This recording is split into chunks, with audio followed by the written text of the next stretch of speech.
what point in the spring do you quit feeding, or in the summer? Like, when do you quit feeding? Right. We'll see some frames here that have capped over honey. Okay. We saw some, right? So when they're capping it over, it means they have sufficient enough for their immediate needs, and they're going to store some for later. So if they're capping it over, that's one indication that you fed them enough. Okay. If they just stop picking the feed up, right, that means they've got enough. They're on a fresh nectar source. They'll prefer fresh nectar from flowers that are blooming right now to older honey or syrup you're giving them. So if they stop picking it up, then maybe they're not raising as much brood and they don't need as much honey, so they'll stop picking the feed up. Okay. So if they're not, you feed them something and they don't consume it, then you know stop feeding them. I was gone for like 12 days, and it seems like my colony exploded. There were so many bees. Yeah. And all of the feed was gone. Yeah. And it was like 11 days. Right. So if there's a lot of new brood emerging, a lot of mouths to feed, then they'll consume it right away, quick. Okay. Yeah. So should I continue feeding? Yeah. Bees like to work, and if there's something in the hive for them to do, they'll do it. So if you feed them, they're probably going to just keep picking it up. Okay. Right. They may not stop picking it up, even if they've got capped over honey and it's clear full. They like to work. They like to stay busy. They'll keep doing it. So one best indication is how heavy is the hive, right? So you may not even need to get in there looking if it's capped over. Right. You just pick the hive up. Just come over and lift it. If it's really heavy, you're gonna. If it's over 50 pounds, you're gonna feed in there. Don't worry about it. Okay. Yeah. So the best way to answer that is, well, look in there. Are they got frames full of honey? Okay, then they got enough. What if it dries up really bad this summer? If it dries up this summer, I've fed bees on a really dry year all summer long, spent thousands of dollars on sugar syrup, and they still died. And it's still wet? They still died. Right? They didn't have the nutrition that they need. The pollen source is coming in. They just didn't have a well-rounded diet because it was too dry, not enough nectar for them. And so even my best efforts to keep them alive, they still died. So you got to make a choice, all right? Have I got the resources and the inclination to feed them, baby them along through the summer, buy some supplemental stuff that's got all the good vitamins and electrolytes and minerals and bee supplements in it, feed them some pollen as well as syrup, and try to get them going into winter in good shape? Or do I just want to say, okay, well, that's agriculture, that's the way it goes. I'm just going to let them go. I'm not going to take any honey from them, so maybe they'll have enough, and see how it turns out. Is that one of the reasons we had darker honey last year? Darker honey, well, so darker honey, some of it's just the nectar source, some of it's darker. Some of it is because it's a drier year. So in San Pete County there, we had, I think it was 3 years ago, it was really dry. And a lot of the guys didn't cut third cutting. They just went two, so they let that second crop go for longer.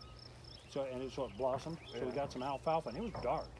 It was really dark. It was really tasty. It was more concentrated, I think.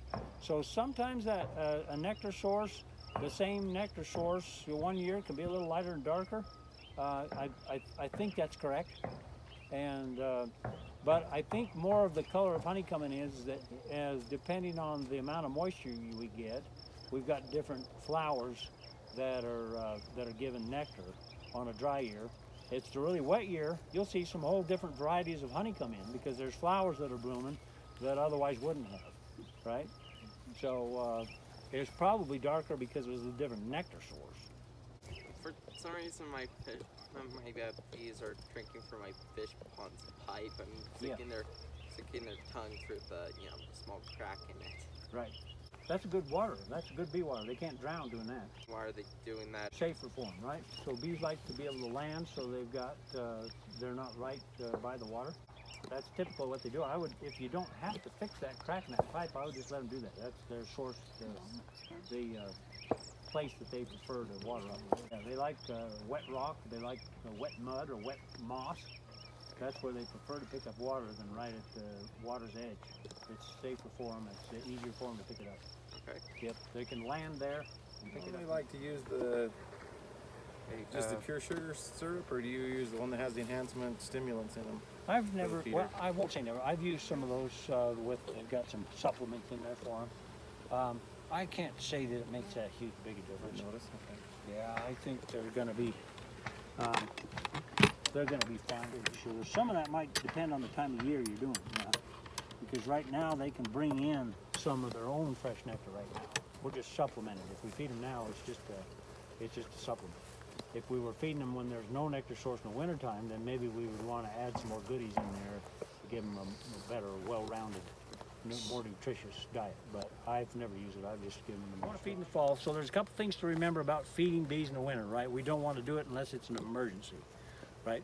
Because the bees won't pick up liquid feed and when the temperature is 50 degrees or below, right?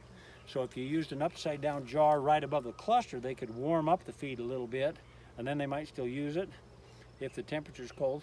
But if you used a different type of feeder, like the hive top feeders like we just showed, it's going to be too cold up there. They're not going to pick it up. Because if they get away from the cluster, they pick up cold feed, it'll cool their body temperature down, then they can't crawl back to the cluster. So they're not going to leave the cluster to pick up liquid feed in the wintertime. So we want to make sure we get all our feeding done while the temperature is still good. And remember, if they're consuming something, they got to process that. If they're processing food we've given them, then they got to go on a cleansing flight.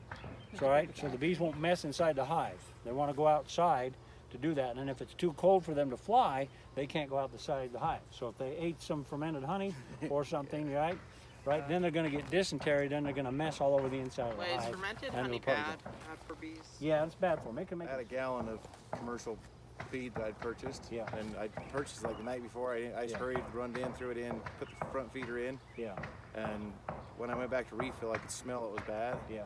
When I got in the barn to look at them, Yep. dysentery everywhere. It was nasty. Right.